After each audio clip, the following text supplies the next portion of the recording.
Thank you very much, Joe. Thank you everyone for your welcome, but it wasn't really loud enough. That's better.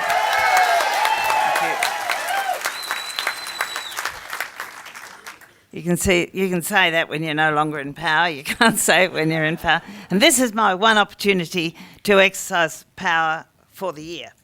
Real power. I've got the time and I've got some control, although having Clare over there worries me a bit. And we're going to have our usual great debate.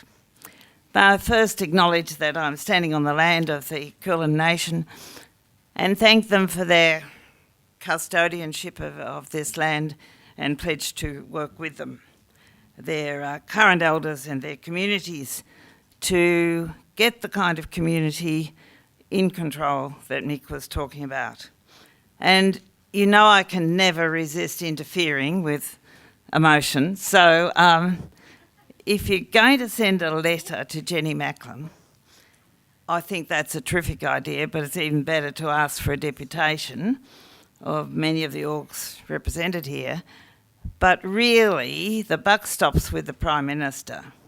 I never said that when I was Premier, of course, but really the buck does stop, and you might like to discuss amongst yourselves who the letter should really go to and who the copy should go to. Rhonda said I could say that. Now this debate is really very timely because we've had a fantastic discussion. I think this is one of the most solid conferences of our community I've been to. And most of you will know what solid means in Indigenous terms. And I think that's because we've really had speeches that have got stuck in to the depth of the issues and said with passion. And I know about yourself, but I've been thinking about what I've got out of this conference and what I can put in the future to make the dreams of this conference come true. And the first thing, I think the real word of this conference has been and will be hope. We got it in the very moving story of the young woman who was feeling depressed, suicidal, and was just hoping that someone would listen to her. And she found a friend who was listening to her, but more people needed to listen. And then there's the hope, that's the individual hope, and then there was the hope, and there's still the hopes of all the community groups you represent. I hope one day that the people you are working with in government will see themselves as partners and not be afraid of sharing power with the community and of working in ways that empower the community. So hope's one of the big words for me that's come out of this conference, and I suppose it's in a way why I keep going, because I do have the hope that the community will own its future. And in many cases does right now, but we have to build on that. The second thing that's come out of the conference for me is the emphasis on outcomes. It's not just how we're working, but what is that we really want to achieve and how do we measure that over the long term. As community groups, we really need to insist that the sort of work that has been done by Len Syme is done here. We're very good at doing community here, but we're not so good at doing the epidemiology that we need to do. And I think as community groups, we need to get together and say to our universities and our government, can you help us measure our progress so that we can celebrate our successes and build on them? The second bit of hope that comes out is the P, which is for partnerships. Now that's a tricky word, don't you reckon? Partnerships? Partnerships can either be something that you have to have on that application form. You know that application form that says who are partners in this enterprise with you, or they can be what David Eldridge so magnificently talked about. Isn't he a great bloke? He says I'm his mentor. I think it's the other way round, actually. But anyway, I suppose I'm older, so I can be called the mentor. But he said something that really struck home to me. How dare we, as effective community groups and or departments or governments, tell a disadvantaged community that we can't work together? I reckon that's one of the most powerful lines of the conference. Of course we can work together if we choose to work together and we choose to share power, risk and responsibility. And the third thing, the fourth letter that's in Hoedt is empowerment or control, and that's something I've been on about for years and you are on about too. Empowerment is the best description of power. We often see power as a cake, which is finite, and if you get a bit of it, then the cake becomes smaller. In my view, empowerment is about enlarging the cake. Every extra piece of power, our individual or collective power we put in, broadens our opportunity to have the power to change the world. And that's the definition of power that I think has come out of this conference.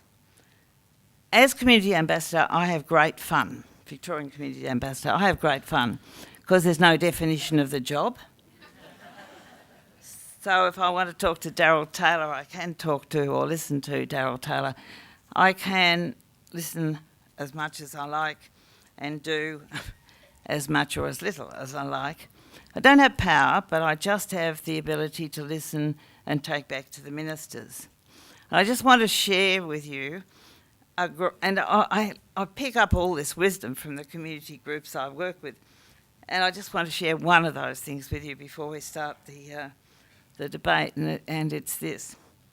I was down at Corio Norlane Neighbourhood Renewal. Are they here?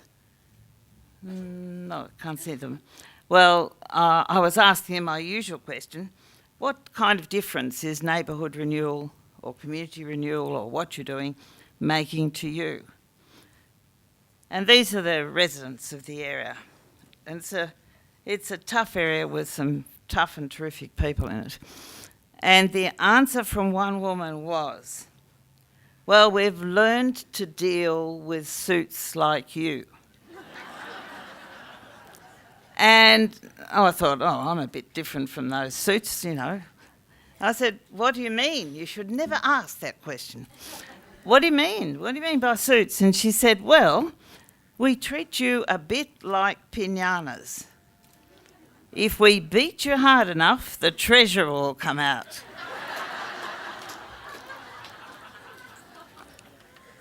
Now, we're about to beat, not up, but just beat, our panel into either submission or acclamation, one or the other. We have a fantastic panel in this debate. The topic, in case you hadn't noticed, is income tax should be increased to assist with Australia's economic recovery. I would change it, but I'm not in charge of this debate. To economic, social, environmental and political. But, you know, that's a bit long for a debating topic.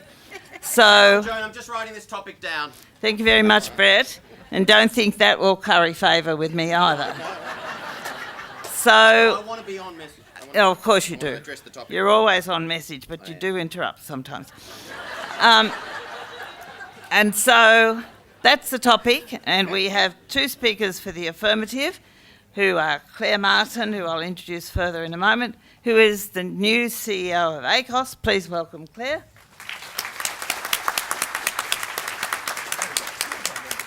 Joan Hughes is the CEO of Carers Australia. Please welcome Joan. Brett de Hoedt who is the Mayor of Hoedt Communications, the leader of his group. And the wonderful Lesley Hall, who's the CEO of Australian Federation of Disability Organisations. Now, each speaker, as you know, gets 10 minutes, and the rebuttal, the team leaders, is 3 minutes. The rules are Kirner rules, which are, of course, community rules. And I would like to start off by introducing Clare Martin. I can actually introduce her without the notes, but I better have my notes. In 1995, Clare was elected to the Northern Territory Legislative Assembly for the seat of Fanny Bay, and I had the pleasure of having dinner at Emily's fundraiser with her in 1995, and she doesn't believe that what I'm about to say is true, but it is. I sat there listening to her speak, and I thought, if any woman can become the leader of the Northern Territory, the first Labor leader for the Northern Territory, it's this woman. She had the determination, she had the charm, she had the will, she had the knowledge, and she had the communication. And she became opposition leader in 1999 after a victory that most people did not predict, and I suspect even Clare didn't, but we'll hear about that, I'm sure. And then Chief Minister in 2001, that she was the first Chief Minister Labor and the first woman Chief Minister of the Northern Territory. And she joined the wonderful COAG group. Reforms, and I think one of these reforms means that Clare will go down in history, or be written up, I should say, in history, as being really important and gutsy. Most people in the Northern Territory and in Australia thought that Clare, or the new leader, would not have the guts to repeal the controversial mandatory sentencing laws. If you've ever seen discrimination, that was it. And in fact, she said she would, and she did, very shortly into being elected. Well done, Clare. Clare led her team to another election victory in 2005 before resigning as Chief Minister in 2007 after a very difficult time in the intervention era, one might call it, that we've talked about this morning. But she's not wasting her skills. She now heads up the Australian Council of Social Services. Please welcome Clare Martin to lead off the debate in the affirmative. Thank you, Joan, and afternoon all. Just before I go to tax, Joan, if it's all right, when you mentioned the repeal of mandatory sentencing in the Northern Territory, it took me back to that first piece of legislation that we actually took in.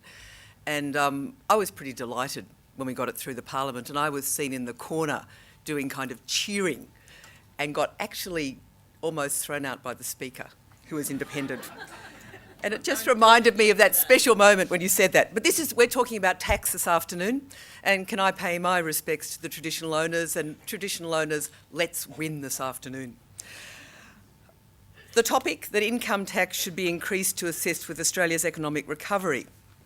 Well, I thought the first thing I should do, and it's great having Joan and my team here with me, the first thing I should do is actually check income tax. You know, there's words that you use, or a couple of words, that it kind of gets common usage and you think you know what it means. So I thought I'd check, so I Googled.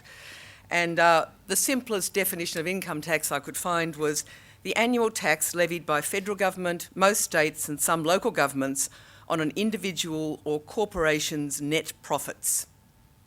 Pretty simple. Means everything. Like, it means your earned income, whether you've got wages, salaries or commissions.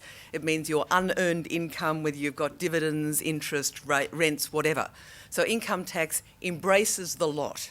So we're all in it. High income earners, middle income earners, low income earners, big multinational corporations, little single person operations. It all falls within income tax. So when we're talking about this, we really are talking about everything. I had a first thought, and I thought it's an unusual topic, really, considering the environment of the last decade. The last decade has seen taxes go down. Each year, each federal election, each state, whatever territory election, taxes go down. So that's kind of the environment we're in.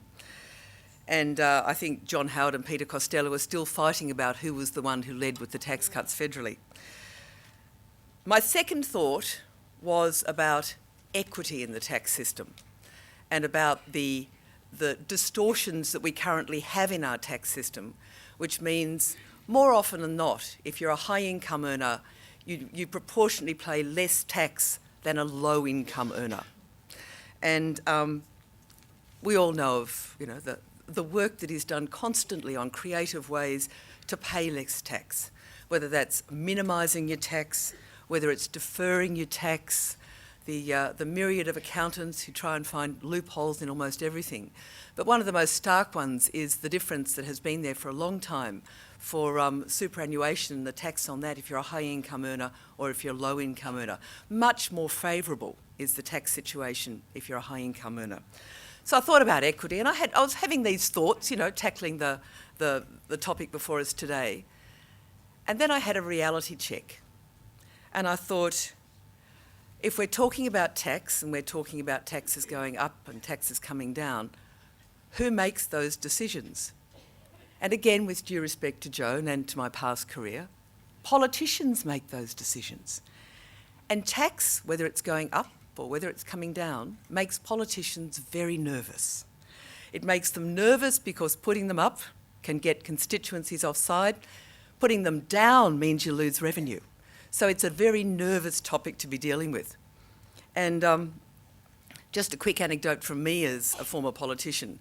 When we first got into office in 2001, we thought we had a very small deficit in terms of the Territory's budget, very small. That was in the budget papers.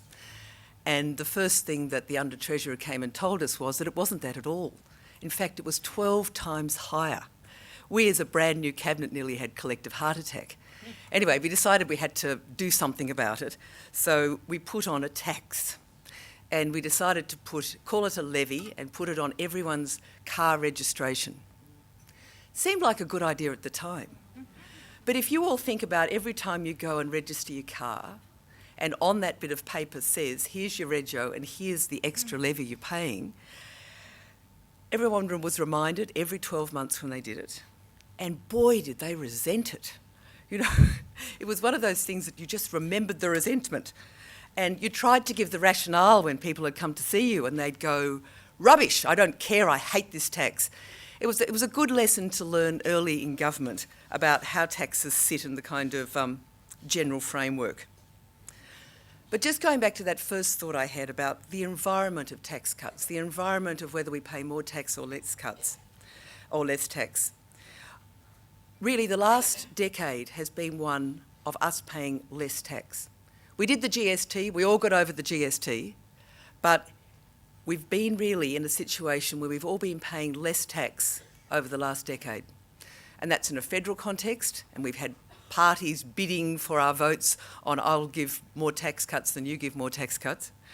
At a state level, state governments doing the same thing, cutting payroll taxes, cutting stamp duties, cutting stamp duties for first homeowners particularly, a whole raft of taxes that state governments have reduced.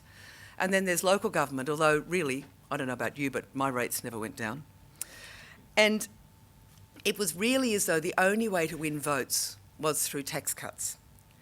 But it's interesting, if you do a bit of look at polling over the last couple of decades, you'll see that when there was the issue of a federal surplus, there was quite a bit of discussion about, and polling, about whether that surplus should go to increasing dollars for services or whether it should go to tax cuts. And there was a general view in the political arena that it should go to tax cuts, and it eventually did. But if you looked what our community was saying, our community was actually saying that 75% of us, and this was pretty consistent polling, 75% of us wanted to see those surpluses go to increased services. Now, we were very specific about what kind of services they were, and they tended to be health or assistance in aged care. But the preference was that it wasn't for a tax cut, it was actually to use the surplus on services. And it was a very big change from the 80s and 90s, where it was very much about, give it back to me, I want tax cuts. So maybe we were growing a little older, maybe we were growing a bit wiser.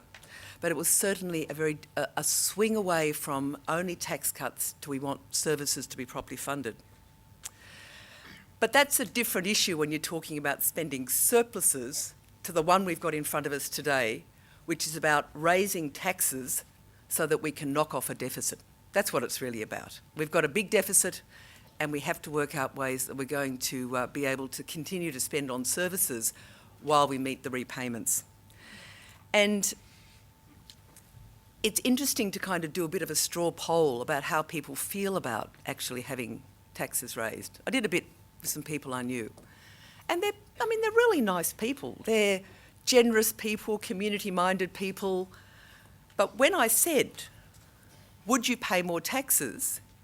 There's this kind of blanket that starts, and you can see the eyes thinking about the mortgage, the holidays, the children, the teeth, the new appliances. And there's very little support when you actually test with people whether they individually would like to see their taxes go up. And so... You got 1 minute. 1 minute? Oh, I haven't even got to my main argument yet. So here we are with the kind of issue of I'm supposed to be arguing to you that we need to increase taxes, and I've really not got there, and Joan's called time on me. So what do? Do we increase taxes for high-income earners? Do we put the GST up from 10%? Do we increase company tax, although Business Council says we can't?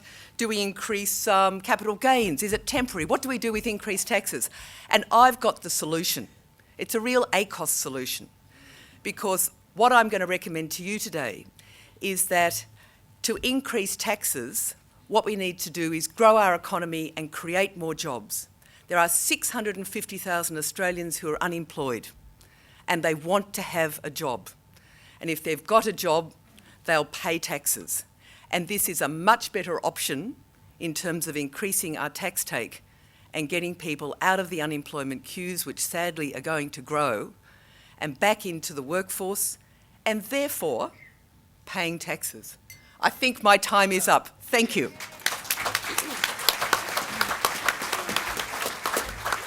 You see, they have no time limits in the Parliament. Did you have time limits, Clare? Absolutely. Absolutely. And extensions. And what's more, you only had one house. That's a fantastic system. No upper house. Brilliant. Thank you, Clare. And you'll have the right to reply later on.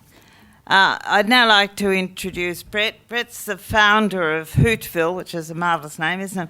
Communications. He runs a PR agency that serves not-for-profit clients. His staff and Brett spend many days creating media coverage, editing magazines, developing websites, newsletters, e-newsletters, and designing campaigns for clients, including Seeing Eye Dogs, Mental Illness Fellowship Australia, Urella, Hepatitis C Vic, Oxfam, Australian Conservation Foundation, and Laverton Community Renewal. Indeed, of which I'm patron. We love those Kirner dollars. Yeah, we love those Kirner dollars. We like that Hoedt confidence. No, it's a perfect relationship. It's absolutely. Don't spoil it. Before Hoedt, Brett worked as a print journalist, talkback radio host, publicist with media organisations including The Truth, which it never was, of course, the No Idea, the Channel 7, ABC TV, of course, Radio 3OK, Sunday Age, Melbourne Weekly and the ABC. What's left out of that? The Herald Sun. The man has taste. At various times, he has also made documentaries, reviewed restaurants, and written game show questions. But the thing I really like about Brett is that he is working for not-for-profit communities, and the question he asks of the people who come to see him is not, how much money have you got, or how much money will you pay? It is, what do we want to achieve? And he's very good at giving you the ideas or picking out your ideas and working with you to make that work. So please welcome as the first speaker for the negative, Brett de Hoedt. Thank you, Joan. Thank you, Joan. That was very generous of you. You're a lot of people here from outside Victoria, I presume. Joan is very well known to all Victorians as the former Premier. She's simply known as the X around here. Welcome to Victoria, swine flu capital of the world, and leading scene of violence aimed towards Indian students. But that's not the whole story. We also have the highest per capita usage of the drug ice. So welcome and feel comfortable as you walk our streets at night. All right. Now, who'd have thunk there would have to be a debate to argue the case for not raising tax? More tax. Who'd have thunk that? Surely, it's obvious. We don't need any more tax. It's a slam dunk, as the Americans would say, a fait accompli, as the French would parler, or whatever, as Generation Y would text. However, this room might be one of the few rooms in this country where people might be willing to consider paying more tax. A quick pop quiz. Who here is willing to consider paying more tax? Now, you see, that's interesting to me because it goes to show how many of you are wrong. It's very difficult to argue against raising taxes in a suit. It's Xenia, for those of you who are curious. That's not important to me, but I know many of you hang on those details. I'm a flat white drinking, inner city living, dashing, owning, small business person. So you can come across as a, smarmy neocon free marketeer. Oh, well, now, I'm not sure if you've heard about this, but there's a whole swag of money shenanigans going on that we've described as the GFC. Have you heard about this? You read about this? Oh, good. I have no idea what GFC stands for. I really haven't got the curiosity to investigate. But apparently it's rather awkward economically right now. It is more awkward economically in places like Barcelona. Beautiful place. Anyone been to Barcelona? I hear it's delightful. Everyone loves it. California, very sunny. London, very smoggy. A wonderful place, though, if you happen to be a lump of coal. These are places that all have reacted to the global financial crisis through increasing taxes and charges. And when we say taxes, we're not talking just about income tax, we're talking about all the other taxes and charges on everything we do, from GST to levies to duties to alcohol excise, so on and so forth. They have increased their taxes and paid the price. Here in Australia, we're doing relatively, and that is relatively, better. And the other countries are pretty much having the economic equivalent of a zombie-led apocalypse. Now, if that sounds a little sensationalist, let me just say it again. The economic equivalent of a zombie-led apocalypse. Do you want that for your families? No, I didn't think so. Now, here we haven't lowered taxes, we have refunded taxes in the form of $900 cheques to consumers, which is the way we now describe people.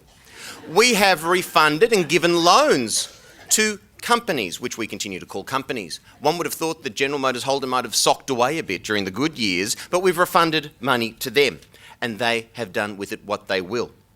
I'm not arguing to lower taxes. I think tax is fine. Tax is good. Tax is somewhat like alcohol, which is beneficial.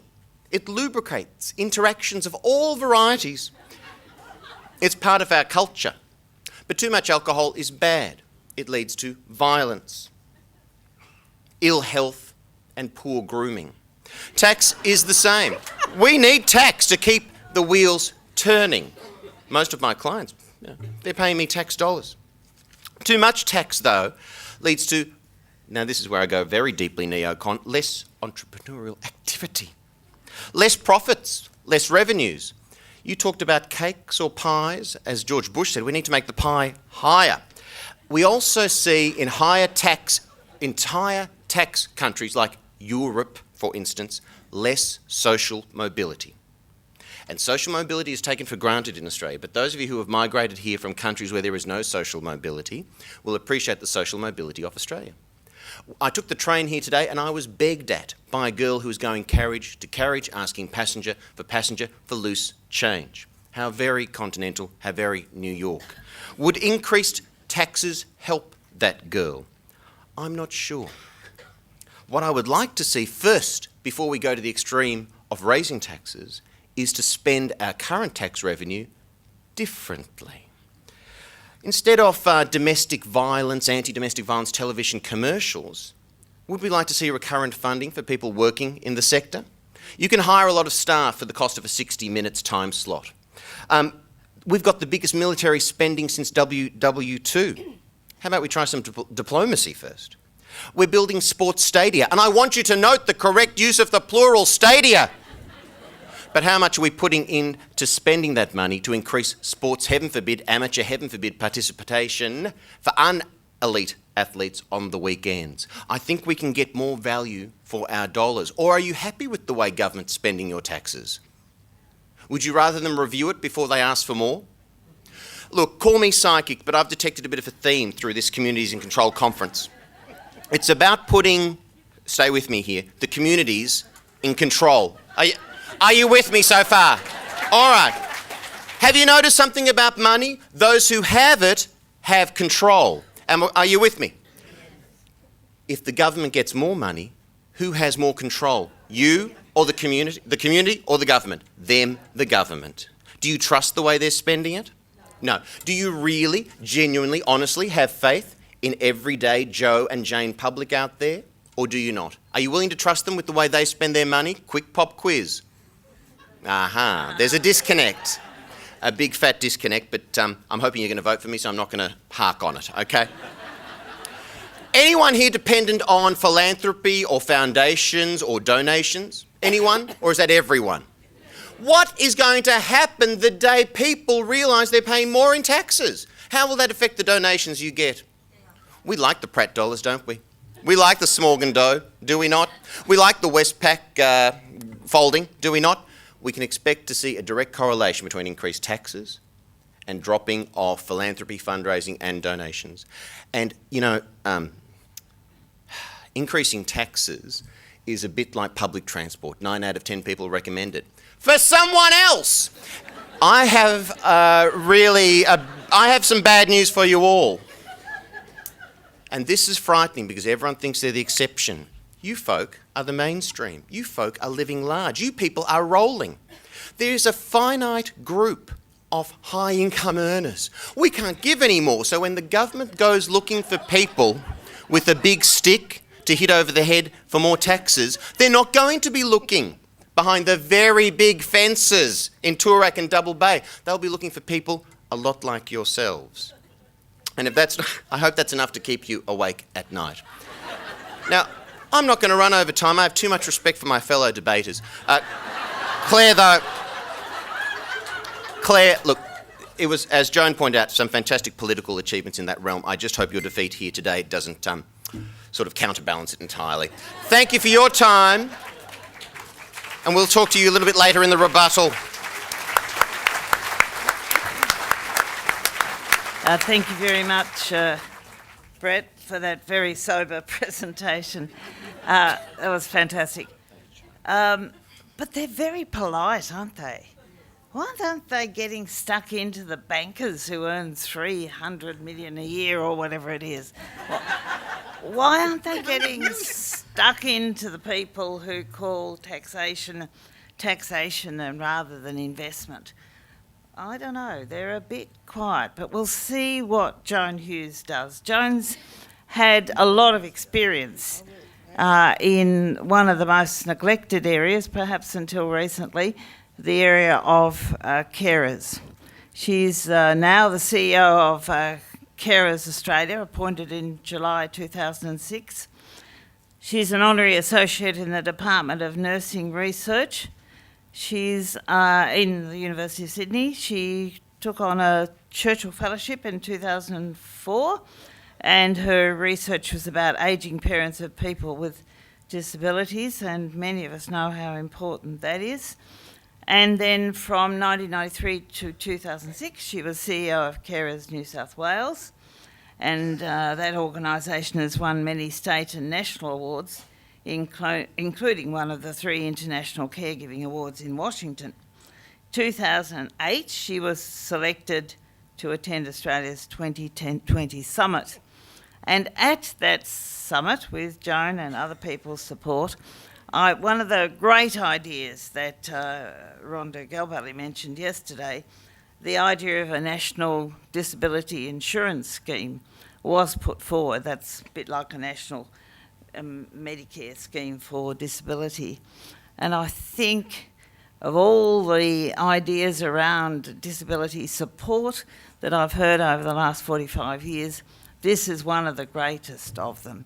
And that would be a very interesting topic for discussion as to whether it's a new tax or whether it's an investment in not only the future of disability, people with disabilities, but of Australia. And at the same time, Joan and Rhonda and others, and in fact I think Lesley too, have cooked up this other great concept, well, not that an alliance is a new concept, but an alliance of Carers Australia and Australian Federation of Disability Organisations and National Disability Services to work together, as David Eldridge said, on a common agenda for carers and people with disabilities.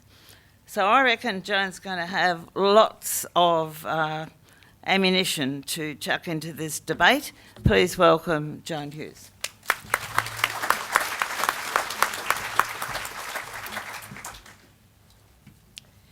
Good afternoon, everyone.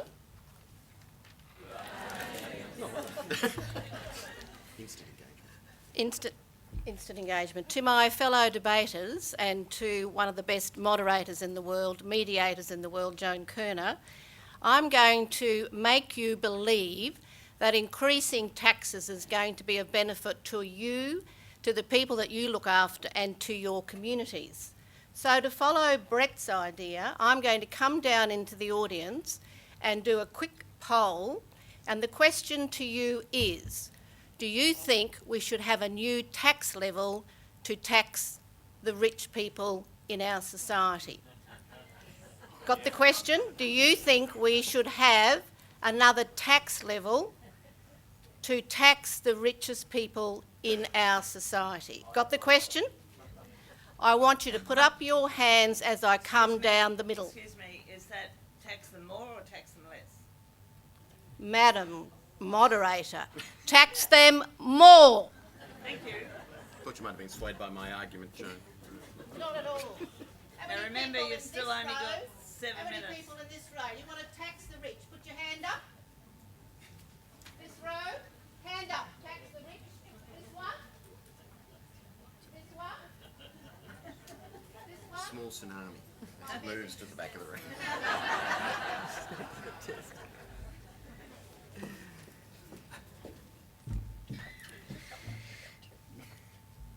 The other poll that I want to do with you is, how many people in the room know of family carers, so family members who look after someone, a friend or a relative, who've had to give up paid work or reduce hours of work in order to care for their family member or friend? Put your hand up. How many people know of people that have had to either give up work or reduce hours of work?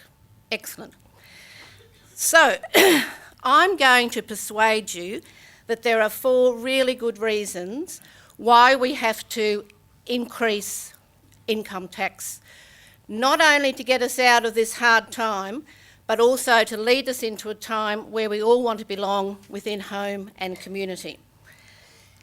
I want to raise the current tax rate of 45 cents to 50 cents in the dollar for incomes over $1 million per year. Put up your hand if you think that's a good idea. Aha! Number 2, I want to look at increasing GST for items that wealthier people consume. How many people think that's a good idea? Put your hand up if you think that's a good idea. Okay, keep your hand up. How many people, or what sorts of things do you think there should be an increased GST for items that wealthier people use? What sorts of things? Madam? Boats, yachts, caviar, yes. Down the back there, what do you think? Pardon? Jaguars, flash cars. Not champagne. No. We have to get the basic things right. No extra things on champagne or wine. I'll tell you a story just recently. I had the great fortune of being up at Parliament House, this is Federal Parliament House, when the budget was handed down. It's not, you know, once you start to live in Canberra, the thrills for your life are really pretty minimal. But anyway, if you get invited to celebrate things at Parliament House, you can't really say no, because if you say no, there's a long list of people who actually want to go. So I figured I should be up there the night of the federal budget. Anyway, after the Treasurer, and what's his name? Wayne Swan. After he did all the bits that he had to do, I went up to do the right thing and congratulate him on issues to do with increasing the pension and also a payment for family carers. And as I was standing there, this woman came up to me and she said, "Mrs. Swan?" And I said, "No, my name is..." "But you have to be Wayne Swan's wife." And I thought, I don't even look like Wayne Swan's wife.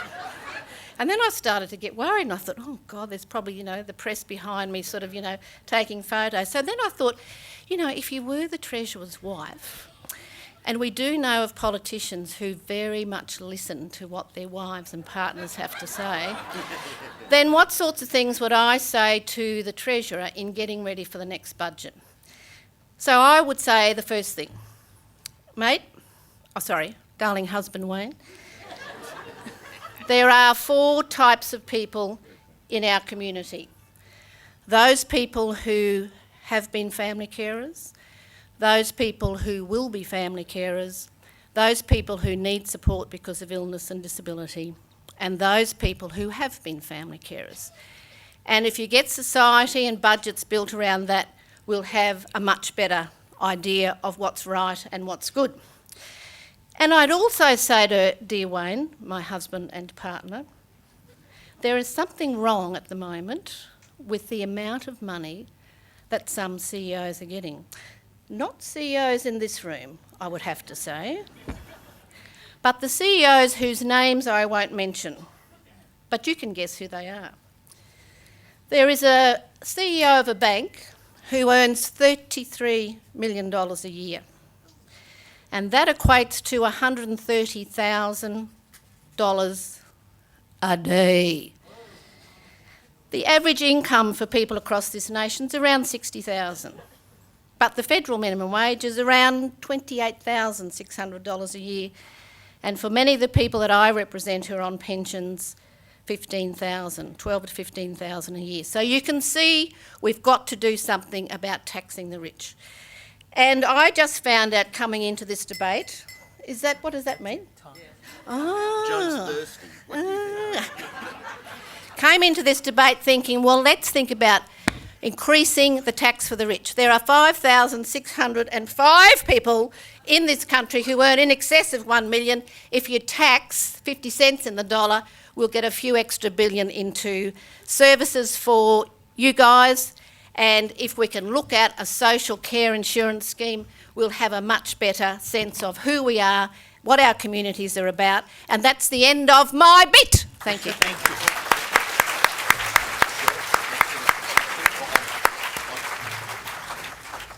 I wonder if Wayne's grateful.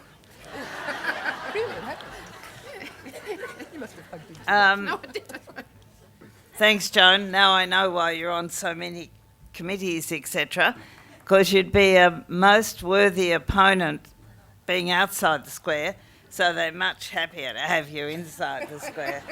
Well done. Beg your pardon?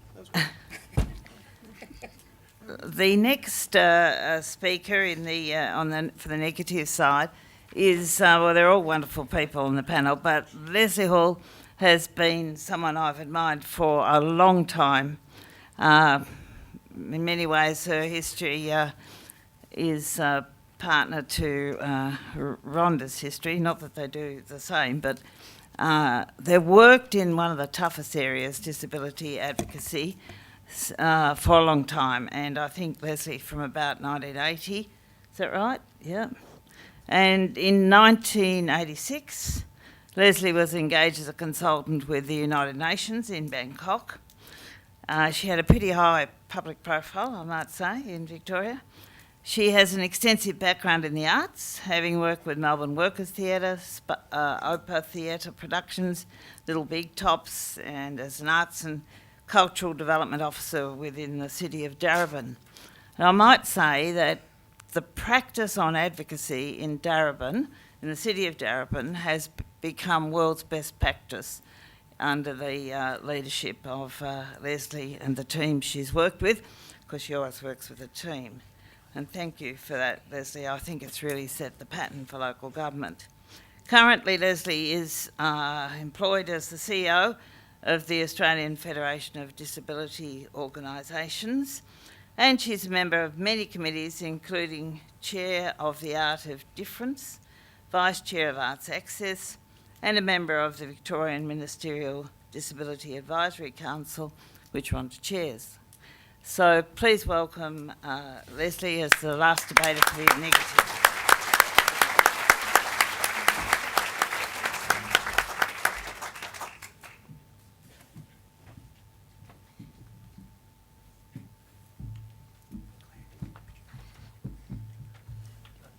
Thanks. Thanks, Joan. Can you all see me? Oh, okay, that's good. Or bad. Now, when Rhonda rang and asked me if I'd go on this, be part of this debate, she, after I said yes, I hung up and I thought to myself, now, what did she say? She said income tax and she said funny. And that sort of, I took those two things away and I thought, how on earth can you be funny about income tax? So anyway, basically, I did a little bit of research on this, and the first people that I asked were two people who I knew, who actually worked in the tax department. And I told them that, that I needed to be funny. I told them the topic that we were looking at. 10 minutes later, after they'd finished, I hadn't really understood a word they said, mostly because I'd fallen asleep. But the worst thing of all was that they'd actually thought they'd been funny. So the next thing I did was I asked my mother, and she said, I've got just the book for you, she said, which worried me a bit because the last time I asked her a really probing question, she came back with sexual managers for teenagers. Anyway, she did actually come back with a book, which I'm sort of holding up here for people to see. It was actually printed in 1922. And it didn't even have an entry for income tax. It doesn't even have an entry for tax. So I think this is a bit indicative of just how recent this topic is.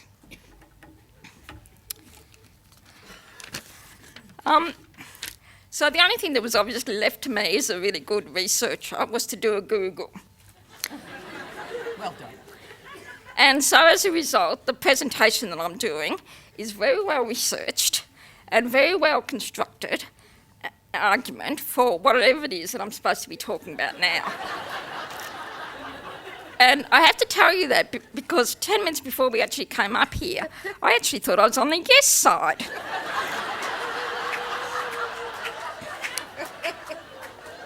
So I've very had to quickly adapt my paper. Anyway, basically, my proposition is that the less money that we pay in income tax, the more we get back. Now, how do you work that out? Basically, the less money we pay, if we're rich, the more money we'll get back through economic stimulus plans and bonuses. And I think that we should at least get one of these once every week.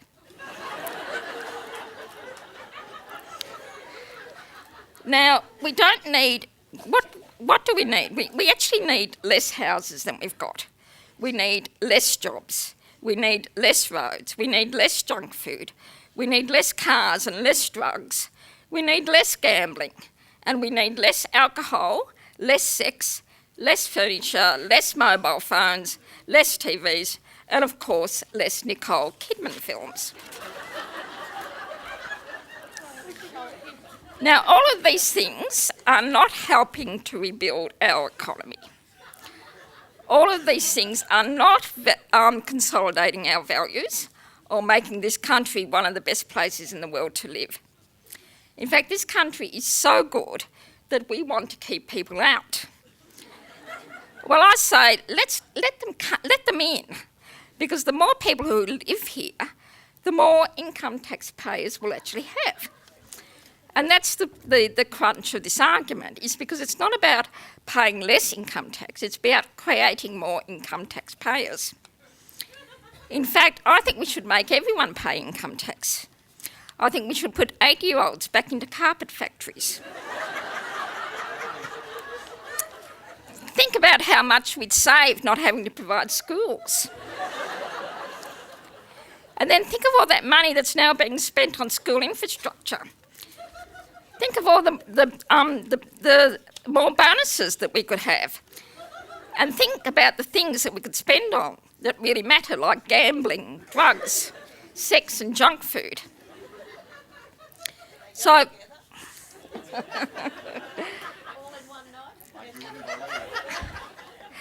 Now, it's also not about raising income tax, but also about what gets taxed. So basically, I think all incomes should be taxed. There should be no more capital gains tax. You sell your house, you make a profit. You make a profit, it gets added to your income. You win a bet with your mate, it gets added to your income. You pinch your children's pocket money, it gets added to your income. So let's also get rid of the GST while we're at it. And then think of countries that don't have income tax. Take Vanuatu, for example. Now really, who wants to live there?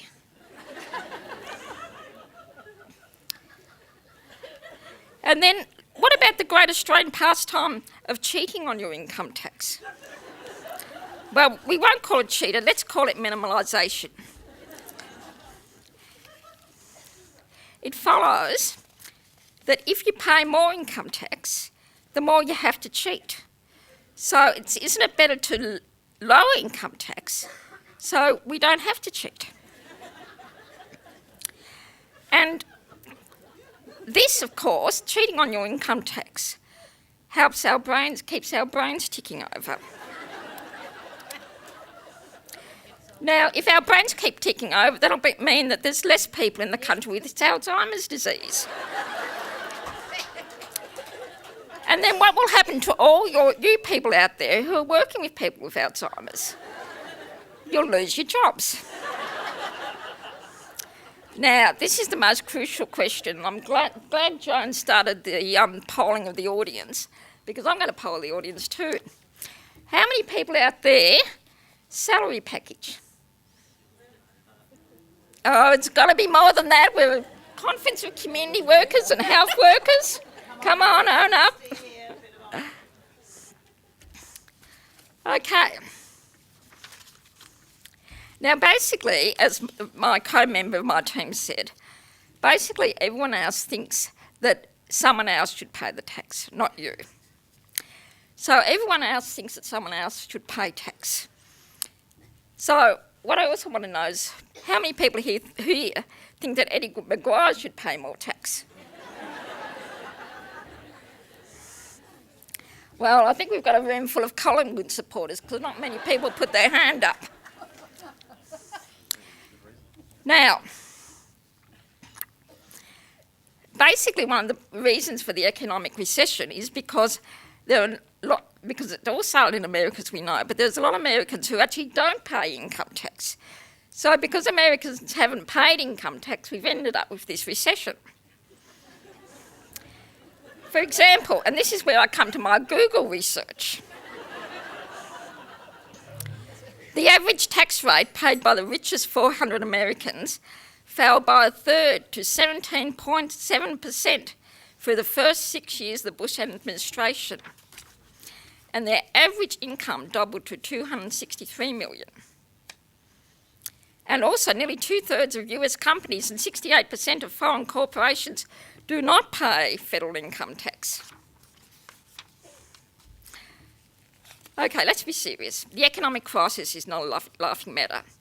There are a lot of people hurting out there. People have lost jobs. People are struggling to pay their mortgages. Emergency food services can't keep up with the demand. So to all of you who I say, who say, I pay enough tax. I say, think of people on pensions. Think of neglected government schools and hospitals. And then I say, give us more economic stimulus packages so that we can go out and buy more plasma TVs.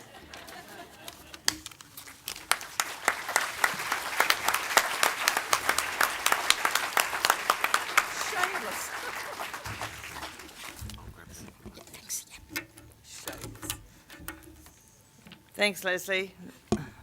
That was terrific. You can see she's been in the world of the arts as well as the world of the argument. And now, because remember we're running Kirner rules, I'm going to reverse the order of the final speakers. So the speaker for the affirmative, which is Clare Martin, will sum up and do rebuttal for 3 minutes. Thank you, Clare. Thank you, Joan. Now, it's always important to be incredibly respectful of the other side of an argument, and I'm going to be. But I'm reminded of the fact that I had to ring my daughter this morning at 6 o'clock a.m. because she had an economics exam at 8 o'clock. And she was a bit apprehensive about it. She's in second year economics.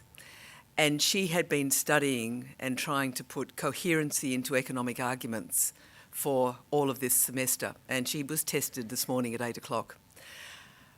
Giving due respect to the negative, they would have failed any test of economics. I want to pay respect to their lateral thoughts, to their out of left field approach to the topic, and to think that we could range from an attack on elite sports through to Nicole Kidman being too much in the public eye, through to lack or more sex related to increase or not increase in tax. I have to pay tribute to the other side of this argument. I think they have done a fantastic job. It's not coherent, but I think they have done a fantastic job. And on a cold Tuesday afternoon here in Melbourne, I think we should congratulate them. Well done.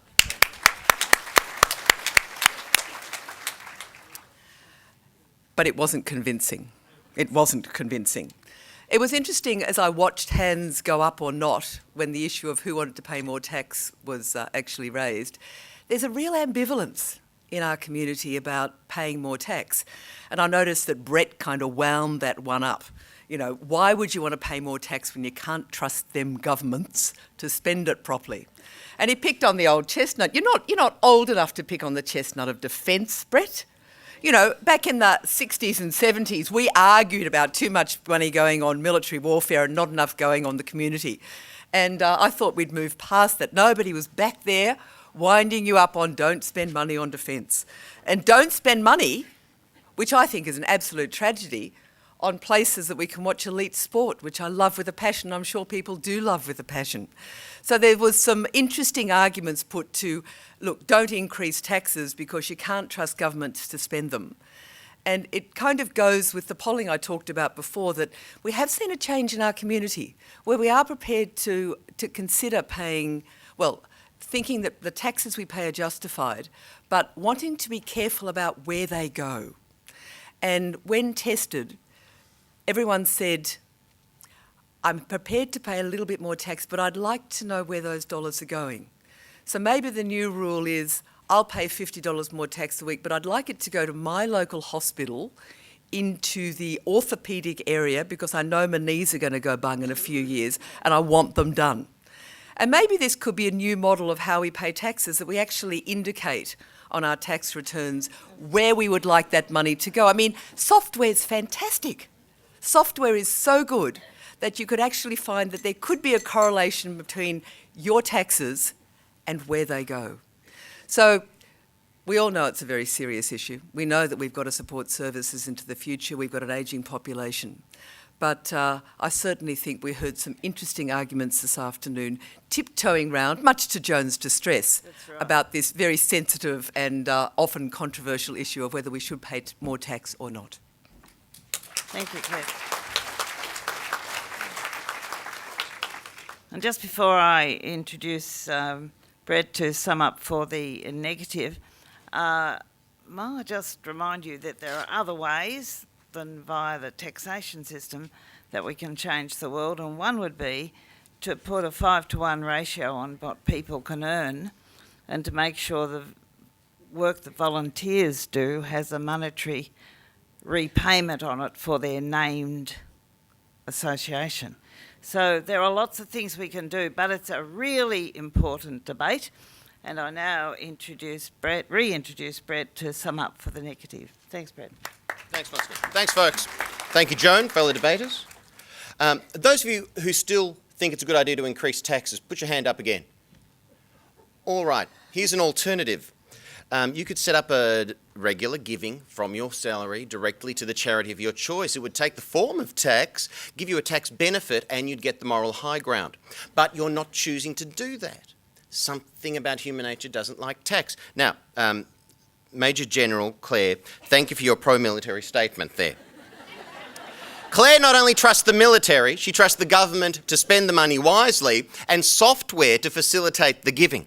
Here's some alternatives to greater tax. We spend more wisely, as I've mentioned. Perhaps if we want to increase tax, it should be on gambling and or smoking. But this idea, Joan, of taxes against the rich and what the rich people buy, that harks back to a different era. Anyone here travelled overseas lately in the last couple of years? Rich bastards, you're going to be taxed. Anyone bought a CD or music online in the last 12 months? Rich bastards, luxury goods, you must be punished. Over-the-counter medications, the Voltarens that keep us motoring along each and every day, they will suddenly be classified as luxuries of the rich and taxed accordingly, not to mention the rest of us will all have to pay more taxes to keep up with the bureaucracy required to identify what's a budget brand of caviar and what's a really posh one.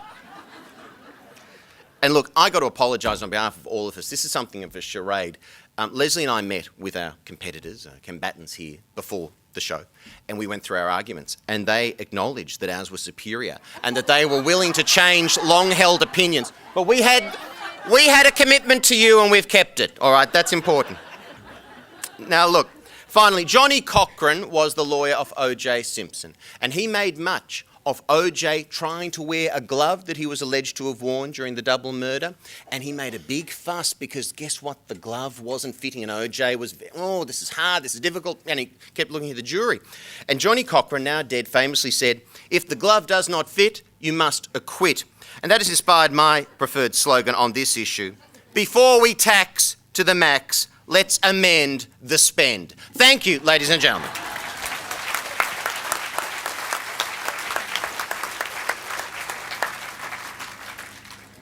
Well, that brings us to the end of this great debate in this room.